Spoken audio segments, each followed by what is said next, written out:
ଆପଣଙ୍କ ନାଁ କ'ଣ ଆପଣ କେଉଁଠୁ ଆସିଛନ୍ତି ଜଣେଇବେ? प्रभात त्रिपाठी जयपुर आसी कोरापुट जयपुर ଆପଣଙ୍କ ନାଁ ସୁପ୍ରଭା ତ୍ରିପାଠୀ ଆପଣ କୋରାପୁଟ ଜୟପୁରରୁ ଆସିଛନ୍ତି ନା? ଆଚ୍ଛା ତାହେଲେ ମହାପ୍ରଭୁ ଜଗନ୍ନାଥଙ୍କ ଉପରେ ଆପଣଙ୍କର କ'ଣ ଅନୁଭୂତି ରହିଛି ଆପଣ ଜଣେଇବେ? भगवान को कौन कहबी भगवान मत एत बड़ विपद मत बचे बहुत कष्ट लगुच पूरा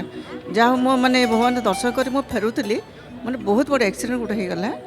मैंने भगवान क्या किसी मत बहुत कष्ट है मतलब आघात होती कि माने मो हजबैंड भाई भौणी सब बसी थे क्या किसी जी देखला मैंने जे देखी गाड़ी को भाई समस्त मरी जाइए कि कहार किसी नहीं मुझे खाली कष्ट पाई मैंने एत बड़ विपद पहुँचे मो भगवान किसी कहीपरूनी माने भगवान ही सबुठ बड़ मुझे ही ऋणी रही तथापि डाकुची मैंने आसबिनी भावुचे थर थे मैंने मन खराब कि मत एमती डाकुच मुझे बाध्य कि आसूँ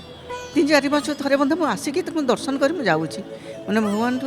बड़ कहीं नहांती मो पाखे से मत एत बड़ विपद बचाले मुझे मैंने बहुत ऋणी ଆପଣ କହିଲେ ମୁଁ ଆସିବିନି ଭାବୁଛି କିନ୍ତୁ ସେ ମୋତେ ଏମିତିକା ଡାକୁଛନ୍ତି ମୁଁ ଆସିବାକୁ ବାଧ୍ୟ ହେଉଛି ନିଶ୍ଚିତ ଭାବରେ ଏଇଟା ଗୋଟିଏ ମନେ ରଖନ୍ତୁ ଯେଉଁ ଭକ୍ତ ଚାହୁଁଥିବ ଯେ ନା ମୁଁ ଯିବି ଯିବି ଯିବି ଯିବି ମହାପ୍ରଭୁ ଆମର ଟିକେ ଖେଳର ଦେବତା ମହାପ୍ରଭୁ ଟିକେ ଖେଳିବାକୁ ଭଲ ପାଆନ୍ତି ଭକ୍ତଙ୍କ ସହିତ ଖେଳନ୍ତି ଯେଉଁମାନେ ବାରମ୍ବାର ଇଚ୍ଛା ପ୍ରକାଶ କରିଥାନ୍ତି ଯେ ନା ମୁଁ ଟିକେ ଯିବି ତାଙ୍କୁ ଟିକେ ଡେରିରେ ଡାକନ୍ତି ଆଉ ଯେଉଁମାନେ ଚାହାନ୍ତି ଯେ ନା ୟା ପାଖକୁ କ'ଣ ଯିବି ଇଏ ତ ମୋର ନିଜ ଲୋକ ସବୁବେଳେ ଯାଉଛି ଆସୁଛି ସବୁବେଳେ ୟାକୁ ମୁଁ ଜୟ ଜଗନ୍ନାଥ ଟିଭିରେ ଦେଖୁଛି କ'ଣ ଯିବି ତାକୁ ବାରମ୍ବାର ଡାକିଥାନ୍ତି ନୁହଁ ମା? सब मुझे जय जगन्नाथ टीवी देखे आ मुझे सब भावी थोड़ा जीवी